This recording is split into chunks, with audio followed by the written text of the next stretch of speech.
हमने इससे पहले भी कहा था कि जो खासदार साहब ने काम किया है और जो काम होने वाले उसमें आप कहीं भी जाके स्पॉट टू स्पॉट सर्वे कर सकते कि वो काम हुए कि नहीं। उन्होंने बाकायदा बुक दिया है कि आप देखो और ये करो कि उसका वेरीफाई करो कि काम हुआ है कि नहीं। कुछ भी काम नहीं किया, आमदार निधि से कुछ भी काम नहीं किया। आपको मालूम है, अगर उसने बोला है कि आमदार निधि का एक भी दावा करता है कि मैंने आमदार निधि का ये काम किया है और बाकी का निधि कहाँ कहाँ उसने काम किया है, अगर ये बताता है तो मैं अपना राजनीति करियर छोड़ दूंगा या एकदम उसको सरेंडर हो जाऊंगा। टेंडर निकला था तो ये टेंडर हमारे किसी जानने वालों को मिला था। मैंने एनसीपी में 2017 में प्रवेश भी नहीं किया था, 16 में। उसी वक्त उसने वो टेंडर मेरे को बोला था। अरे बोले वो राजन, वो बोले टेंडर मेरे को दे, मेरे को वो काम करने का है, ऐसा काम करने का, वैसा काम करने का, गुजरात की मिट्टी लाने का, ये करने का, वो करने का। मैं बोला ले रे बाबा, इतना बोल वचन देने की क्या जरूरत है। वो टेंडर उसने ले लिया और उसने वो अल्लाह ने मेरे को बचा दिया कि उसमें जो उसने जो भ्रष्टाचार किया है वो सब उजागर है आपके सामने। मुमरा में गुजरात है, किधर है मालूम है? वो गुजरात है दत्तुवाड़ी में, जहाँ से वो बोल रहा था कि मैं गुजरात की मिट्टी लाऊंगा। तो उसको हम लोग अभी ये आचार संहिता खत्म होने के बाद वहां पर हम लोग बाकायदा गुजरात गुजरात राज्य का बोर्ड लगाने वाले। तो वो क्यों लगाने वाले कि वो गुजरात राज्य वहाँ है और उसने हमारे कब्रिस्तान के लिए यहाँ पर मिट्टी लेके आया था।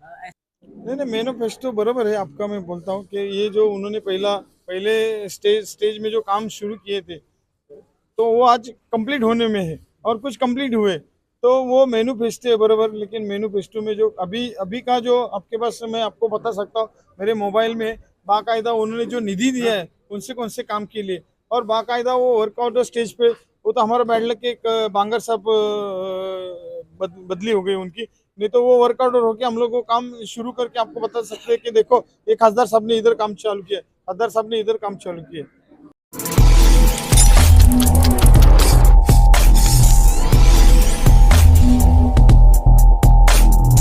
क्या कहेंगे सभी समाज को लेकर आज यहाँ पे मीटिंग रखी है, क्या कहेंगे? क्या है कि अभी लोकसभा के इलेक्शन है और मुमरा में जो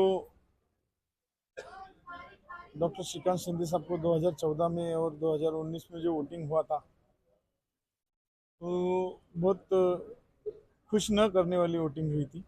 लेकिन अभी इस बार हमने कमान संभाल ली है और मेरे पूरे सब साथी है, शिवसेना के सब जुने पदाधिकारी है, और उनके माध्यम से उनकी एक सजेशन थी कि, और डॉक्टर श्रीकांत शिंदे साहब का भी सजेशन है, यही है कहना कि सब समाज के सब लोगों तक आप पहुँचो, सभी समाज के लोगों तक पहुँचो और उनका क्या क्या कहना है, उनके क्या क्या समस्या है वो सब जान लो।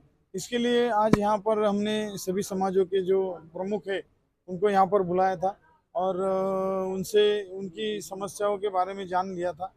लेकिन यहाँ पर उन्होंने अपनी समस्याएं तो लिखत में हमारे जो जिला प्रमुख गोपाल नंदगी साहब है उनको दिए।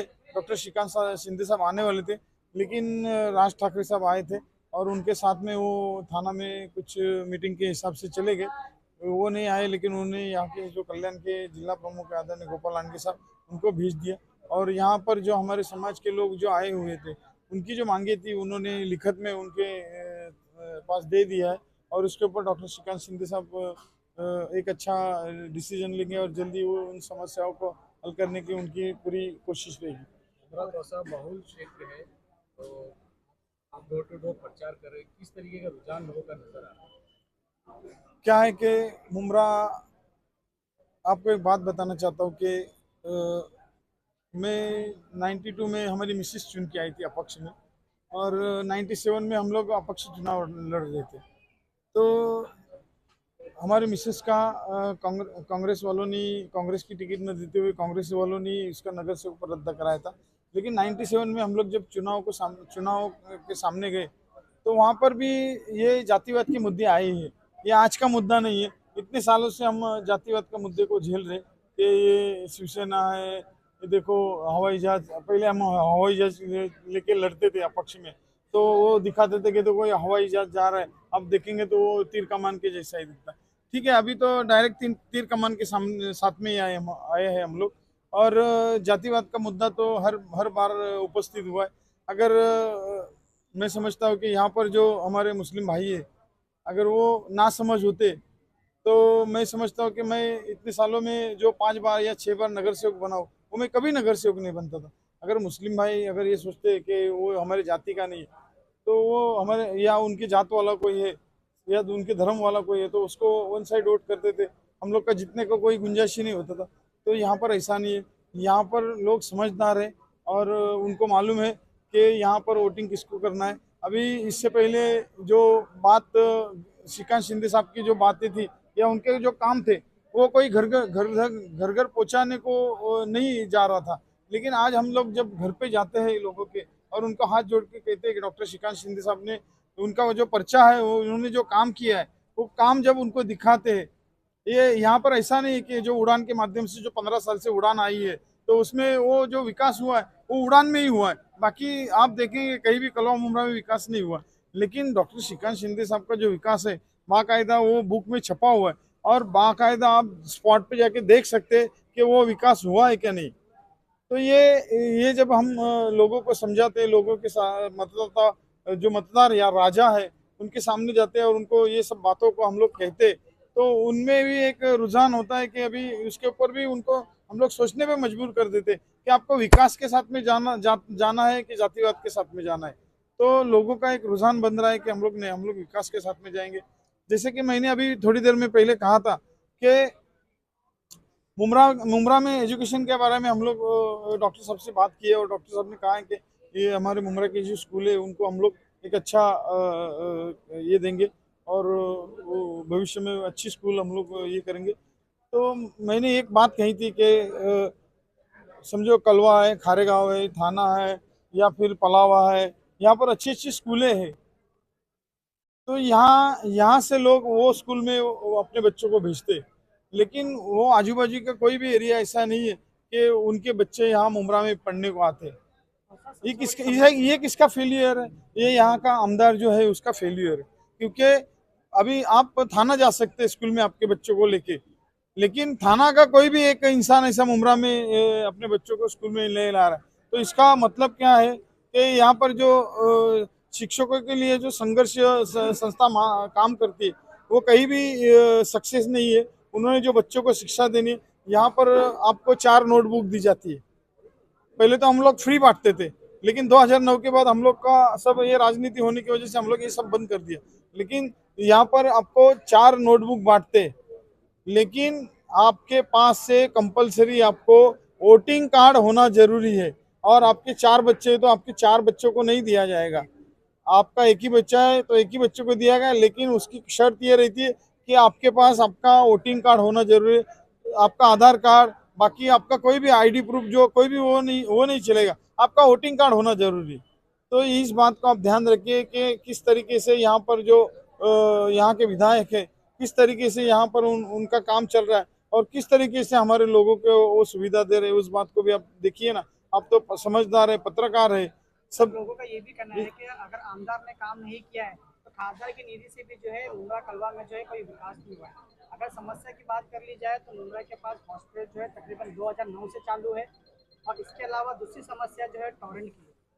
आप ये सारी चीज़ों को लेकर जो है खासदार से क्या बातचीत हुई और किस तरह से आगे चलकर काम अभी हमने इससे पहले भी कहा था कि जो खासदार साहब ने काम किया है और जो काम होने वाले, उसमें आप कहीं भी जाके स्पॉट टू स्पॉट सर्वे कर सकते कि वो काम हुए कि नहीं। उन्होंने बाकायदा बुक दिया है कि आप देखो और वो ये करो कि उसका वेरीफाई करो कि काम हुआ है कि नहीं। अगर खासदार की निधि से काम हुआ है तो आपके हिसाब से आमदार की निधि कहाँ गई? अभी आपको यही सोचना मांगता है कि आपको आमदार को ये सवाल करना चाहिए कि अगर आपने 2009 के बाद से आमदार निधि का अगर कहीं इस्तेमाल किया है या कहीं कोई नागरिक सुविधा आमदार निधि से दिया है, तो उसके बारे में अगर वो मेरे को बता देवे कि मैंने आमदार निधि से यहाँ पर ये काम किया या इतने इतने सालों की जो मेरी निधि है उसका मैंने कहीं कहीं काम किया, वो मेरे को अगर बताए। अगर नहीं बता सकता है तो वो मेरे को बता देवे कि मैं तुमको नार्को एनालिसिस सर आप एक ब्रे दूसरे पर करीब हो, काफी करीबी रहे डॉक्टर जितेंद्र आव्हाड के। कुछ अनबन की वजह से आप अलग हो गए, लेकिन आपको तो कुछ पता होगा ना कितना काम किए होंगे आपके हिसाब से। उन्होंने कुछ भी काम नहीं किया, आमदार निधि से कुछ भी काम नहीं किया। आपको मालूम है, अगर उसने बोला है कि आमदार निधि का एक भी दावा करता है कि मैंने आमदार निधि का ये काम किया है, और बाकी का निधि कहाँ कहाँ उसने काम किया है, अगर ये बताता है तो मैं अपना राजनीति करियर छोड़ दूंगा या एकदम उसको सरेंडर हो जाऊंगा। सर सारी जगहों पे जो है डॉक्टर जितेंद्र रावत का ही नाम लगा हुआ है। अगर आप देखोगे तो मित्तल गेट पे अभी हाल ही में कब्रिस्तान जो एमएमएलए पे बना है, वहाँ पर भी डॉक्टर जितेंद्र रावत का नाम लगा हुआ है। अगर काम उनकी निधि से नहीं हुआ है तो नाम लग रहा है, तो इस पर आप क्या आगे चल के क्या कार्रवाई कुछ कार्रवाई करोगे? अभी अभी आप यहाँ पर वो तो नाम निकलेगा, उसमें कोई दोहरा ही नहीं है, क्योंकि महानगर पालिका के माध्यम से जो निधि है इसमें ये जब टेंडर की बात आई थी, जब ये कब्रिस्तान का टेंडर निकला था तो ये टेंडर हमारे किसी जानने वालों को मिला था। मैंने एनसीपी में 2017 में प्रवेश भी नहीं किया था, 16 में। उसी वक्त उसने वो टेंडर मेरे को बोला था। अरे बोले वो राजन, वो बोले टेंडर मेरे को दे, मेरे को वो काम करने का है, ऐसा काम करने का, वैसा काम करने का, गुजरात की मिट्टी लाने का, ये करने का, वो करने का। मैं बोला ले रे बाबा, इतना बोल बचन देने की क्या जरूरत है। वो टेंडर उसने ले लिया और उसने वो अल्लाह ने मेरे को बचा दिया कि उसमें जो उसने जो भ्रष्टाचार किया है वो सब उजागर है आपके सामने। आपको मालूम है इस मुमरा में गुजरात है, किधर है मालूम है? वो गुजरात है दत्तुवाड़ी में, जहाँ से वो बोल रहा था कि मैं गुजरात की मिट्टी लाऊंगा। तो उसको हम लोग अभी ये आचार संहिता खत्म होने के बाद वहां पर हम लोग बाकायदा गुजरात राज्य का बोर्ड लगाने वाले।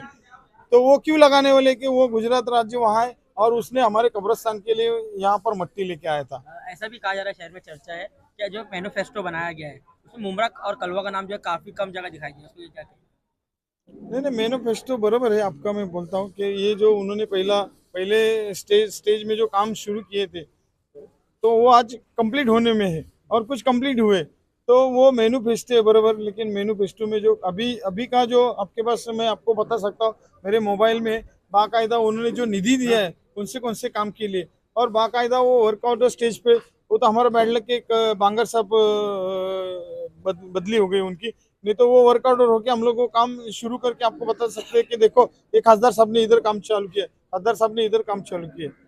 तो वो हम आपको बताएंगे कभी 10 तारीख तक हम लोग वर्क ऑर्डर लेंगे और उसके बाद में हम आपको बताएंगे कि खासदार साहब का काम कौन सा है, और आपको पूरा बाकायदा लिस्ट देंगे। और एक बात बताना चाहता हूँ कि खासदार साहब के माध्यम से जो हमारे मुमरा का एक बच्चा था उसका एक ऑपरेशन था, मैंने अभी कहा था वो ऑपरेशन, ये देखो, ये आप इसको करीब से देख लो, पोस्ट कभी की देखो, ये पोस्ट कभी की देख लो। 2022 की। हाँ, और ये पोस्ट में क्या लिखा है देखो, हैं? मुमरा को असर महिला का छुटकारा इलाज हुआ था एकदम ऊपर मदद कक्ष कोपरी थाने की। तो ये श्रीकांत शिंदे का काम बोलता है, बोल बच्चन नहीं करता है, वो काम करता है। तो इसके लिए अभी बोल बच्चन और अमिताभ बच्चन, एक ऐसे दसियों काम किए हॉस्पिटल। ये तो कुछ भी नहीं है, लेकिन ऐसे बहुत काम है जो उन्होंने किए।